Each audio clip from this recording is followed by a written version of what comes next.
Di Timur Tengah, agak panjang ceritanya ini. Di Timur Tengah setelah ambruknya khilafah tahun 24, khilafah Ottoman, dari sejak Zainal Abu Bakar sampai tahun 24, khilafah itu bubar. Khalifah terakhir Abdul Majid dibuang ke Jerman. Yang membubarkan khilafah adalah seorang ideolog namanya Mustafa Kemal Atatürk, yaitu ingin menjadikan Turki modern, nasionalis, sekuler. 100% sekuler. Khilafah hilang, Turki berdiri menjadi negara nasional dan negara sekuler. Haji, negara tidak ikut campur. Mau haji mau tidak, bukan urusan negara. Ya, agama dan lepas. Negara nggak ngurusin haji. Terserah, nggak ngurusin agama lah, nggak ngurusin agama. Walhasil itulah. Nah, ternyata gagal. Turki itu gagal. Hilangnya khilafah, umat Islam dalam keadaan di bawah penjajah. Inggris menjajah Irak, Mesir, Sudan, Prancis, Suriah, Lebanon, Aljazair, Tunis, Italia menjajah Libya, dan Belanda pun menjajah kita lah. Maka umat Islam yang dijajah itu tidak punya pemimpin, tidak punya induk. Nah, disitulah berdiri pertama kali partai politik Arab yang berideologi nasionalis, sekuler, sosialis, yaitu Partai Ba'ath, yang pendirinya namanya Michel Aflaq, orang beragama Kristen Ortodok dari Damaskus, menantunya Golda Meir, Perdana Menteri pertama Israel, itu dia menantunya. Maka menggembleng kader-kader Arab dari Irak, Hasan Bakr, dari Suriah, Abdul Karim Qasim, Mesir, Zakaria Muhyiddin, Muhammad Najib, Aljazair, Bin Bella, Tunis, Habib Bourguiba, Sudan, Ja'far Numeri.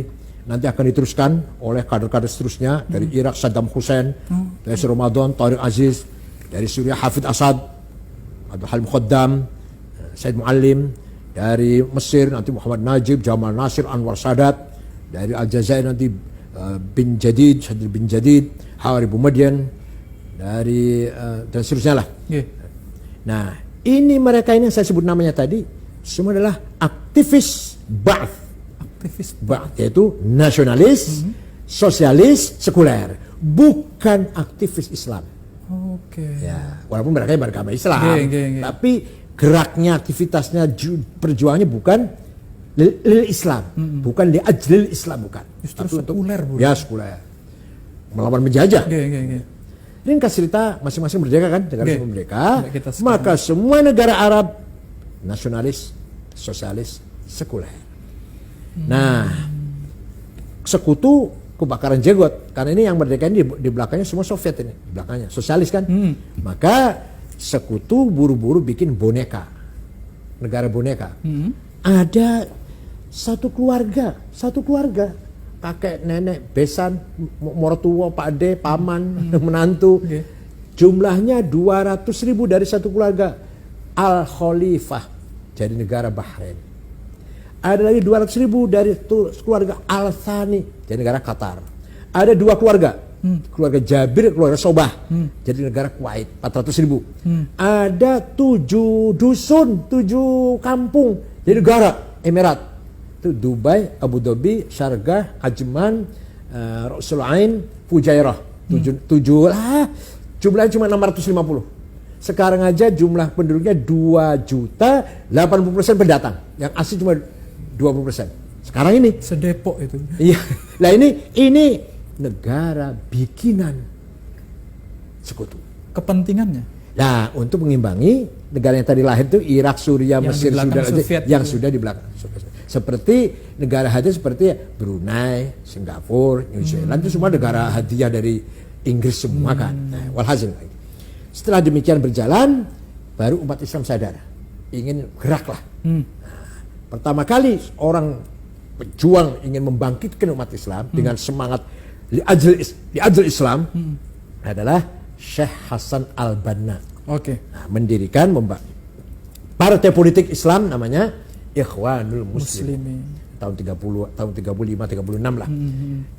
Dengan niat agar terutama pemuda-pemuda masa depan nih punya semangat Islam gitu loh. Jangan sekuler, jangan sekuler. Nasionalis boleh tapi jangan sekuler. Dan beliau moderat. Pegangannya Ibnu Katsir, seperti NU lah, seperti kita kiai NU pegangan rujukan kitabnya. Kitabnya. Tahun 42 ada pemuda aktivis Ikhwan membunuh Perdana Menteri Mesir. Di Mesir. Namanya An-Najrasi. Waktu itu masih Raja Faruk, masih di bawah Inggris. Waktu itu Hasan Banna nangis. Kamu itu bukan bunuh Najrasi, bunuh saya. Kamu itu bunuh gerakan, bunuh saya. Betul. 1,5 tahun kemudian Hasan Banna dibunuh. Nah, ini penggantinya. Ya, makanya hati-hati kalau ada ormas itu penggantinya harus partai politik atau ormas harus betul cari penggantinya yang benar. Penggantinya Said Qutb. Said Qutb bukan Al-Azhar, bukan ulama lah, bukan, tapi jurnalis dari Cairo University. Dengan adiknya juga namanya Muhammad Qutb. Nah, beliau pegang mursyid am atau ketua umum lah, kalau kita ketua umum Ikhwan Muslimun. Beliau menulis buku namanya Ma'alim Fit Thoriq, tanda-tanda jalan yang benar. Kalau mau terjemahan literatunya begitu. Yang penting isinya beliau memang orang cerdas sih. Isinya beliau begini. Yang namanya jahiliyah itu bukan fenomena sosial primitif, miskin, buta huruf, terbelakang. Kan semua ulama mengatakan jahiliyah seperti itu. Semua ulama, semua tafsir mengatakan jahiliyah itu ya primitif itu. Kalau Said Qutb tidak. Jahiliyah itu sistem politik, sistem negara yang bukan Islam, namanya jahiliyah. Jadi pokoknya bukan Islam itu jahiliyah. Isinya apa isinya? Komunis, kapitalis, sosialis, nasionalis. Ini nasionalis itu jahiliyah ini. Nah, embrionya dari situ nih. Jadi disitulah kemudian lahir Ikhwan yang radikal. Tahun 65 ketika Presiden Jamal Nasir, Ikhwan akan mengkudeta, melawan kudeta Jamal Nasir. Gagal, bahkan 6 ulama digantung oleh Jamal Nasir, Said Qutb termasuk, Asmawi, Zaki Muhandis, Hasan Hudaybi digantung di Medan Tahrir, di Tahrir Square, ditonton oleh rakyat. Ulama digantung itu oleh Jamal Nasir. Nah, Ikhwan jadi partai yang dilarang. Tapi setelah dilarang bubarnya Ikhwan, tidak bubar ide. Lahir yang lebih radikal dari Ikhwan. Namanya Jama'atut Takfir wal Hijrah. Pendirinya namanya Syukri Ahmad Mustafa tahun 69. Dari kejadian tahun 65. 69 lahir yang lebih radikal. Semua orang kafir kecuali mereka yang enggak kafir. Syekhul Azhar kafir. Syekhul Azhar itu kafir. Ulama tarekat, hufadzul Quran semua kafir semua. Kalau tidak sejalan dengan mereka. Nah, itulah pertama kali mereka membunuh Menteri Agama, Menteri Auqafnya, namanya Syekh Husain Al-Dhahabi, yang punya karangan At-Tafsir wal Mufassirun, itu dibunuh. Kedua, membunuh wartawan senior Koran Al-Ahram, namanya Yusuf Sibai. Yang ketiga puncaknya tanggal 3 Oktober 1981 membunuh Presiden Muhammad Anwar Sadat.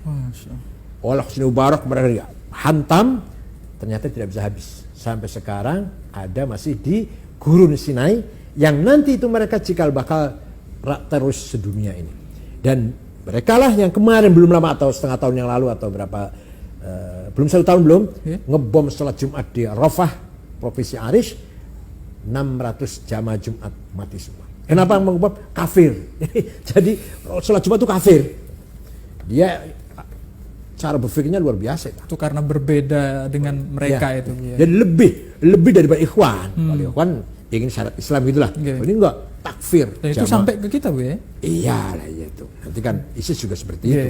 Tapi kalau ini murni dari dalam, kalau ISIS bikinan dari luar, ini bedanya gitu. Ini kalau ini dari dalam.